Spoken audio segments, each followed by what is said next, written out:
This is TWiT.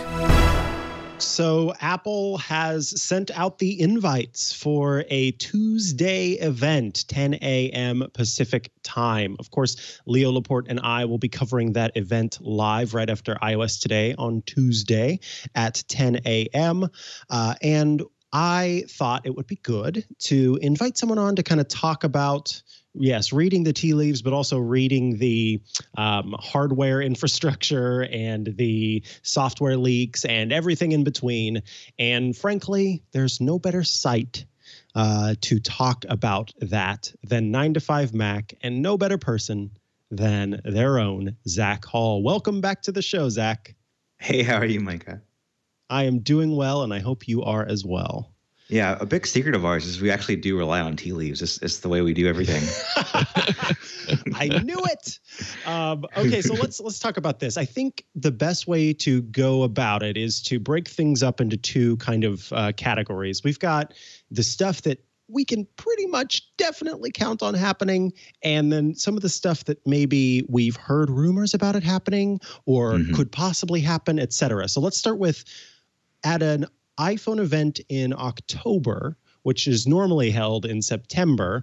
In years past, we've always been able to count on a new version of the iPhone. Can we count on a new version of the iPhone at this October event? This is the iPhone 12 event. So you're right. Since the iPhone 5, iPhones have come out in September. The iPhone 4S was an October release, and before that, they were in the summertime. But this is something that Apple had to communicate out, in their earnings, conference call to say they're not going to have a new iPhone in September this year because it's been such a ritual every year that to be a few weeks later is a big deal financially for the company. Yeah. So what do we think is going to be happening with the new iPhone? How many models? What kind of sizes are we looking at? What are the new features, et cetera? Yeah, I think the way the iPhone looks is always one of the big things, of the year. If it has the same look as last year, it's not as big of an exciting thing. This year, the iPhone is expected to look very different. It will look a bit like the iPhone 4 and the iPhone 5 and the new iPad Pro, where it has a flat side instead of those rounded sides that we've had since the iPhone 6 several years ago. And not one, not two, not three, but 4 new models, ranging from 5.4 inches, which is smaller than the current iPhone 12 Pro or iPhone 11 Pro, and as high as 6.7 inches, I believe. So we're looking at some big phones here and small phones, so the whole range.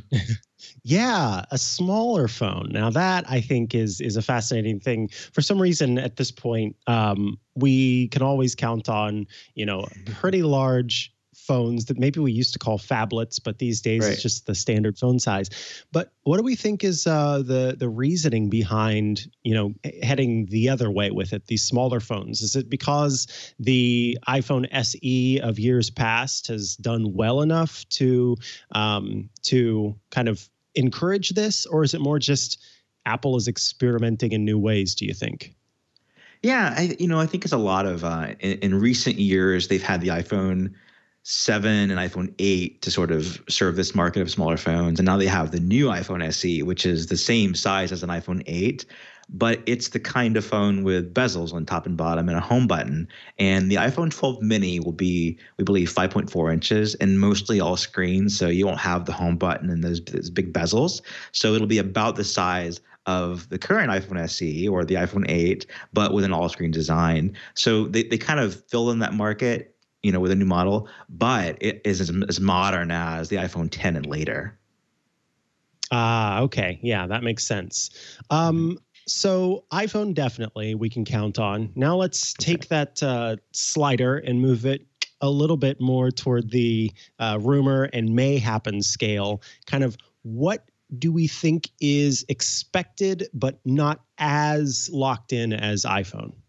Yeah, I like to call it the stuff Apple's going to release but hasn't yet. And so there's a lot of stuff in that category, and whether or not it's at this event or not, we'll see. But Apple's, for years now, they've been rumored to be working on over-ear headphones that are more customizable than Beats and have, some kind of intelligence that they don't offer to Beats. And so we think those will be called AirPod Studio. Hopefully we see them here because Apple's doing a lot of stuff with iOS 14.2 beta that involves better way of handling sound and AirPlay and Bluetooth.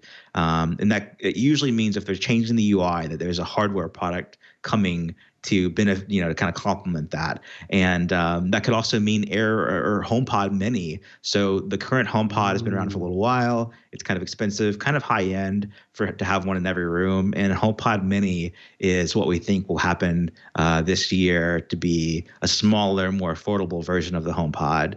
And then there's a lot of other stuff. Airtag is a thing that we found like over a year ago, maybe over 2 years ago. It's been so long now. And we've learned everything about it. The first time that we had a report on it, honestly, I was skeptical. It's like, why are they making a Tile item tracker, of their own? And we've since seen them do things with close proximity and changing the way that their Find My network works, so that the idea here is you put this attachment on your keys or suitcase or dog or whatever, and every iPhone that volunteers to kind of operate in this space can be a beacon of location anonymously. And so you turn the iPhone ecosystem into a tracking system anonymously and securely for your lost items. So that's super exciting. And then finally, there's a big one, which is Apple Silicon. Apple using their own chips instead of Intel in their Macs. And they say that they'll have the first Apple Silicon Mac by this year. And there's some rumors that say it could be a third event in November. Guess we'll see. But we do hope to hear something about Apple Silicon at this event at least. All right. And then finally, let's take that slider and just push it all the way to the other side. Is there anything that has been rumored or, as you said, read in the tea leaves that is probably not going to happen here, but could happen here? Or did it kind of get covered in that middle category? Or maybe I just want to know, is there anything that you think could possibly in some world happen, but has not been introduced yet? Yeah, I mean, there's still more stuff here that hasn't come out yet. So an update to the Apple TV right now. The Apple TV 4K is the highest end model, and it's been the same price since launch a few years ago. There is room for better graphics performance in the Apple TV, especially with Apple Arcade being a focus. There's rumors of a new Siri remote. That's the remote that has the trackpad and Siri input. Some people like it. A lot of people loathe it. So there's some rumors of a redesign there.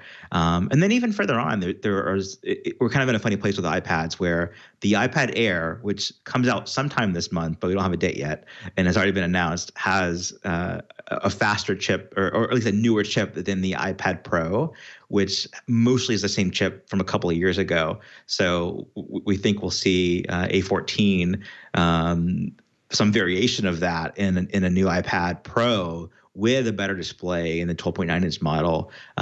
We just don't know when that's going to be, if it's going to be the end of this year or the beginning of next year.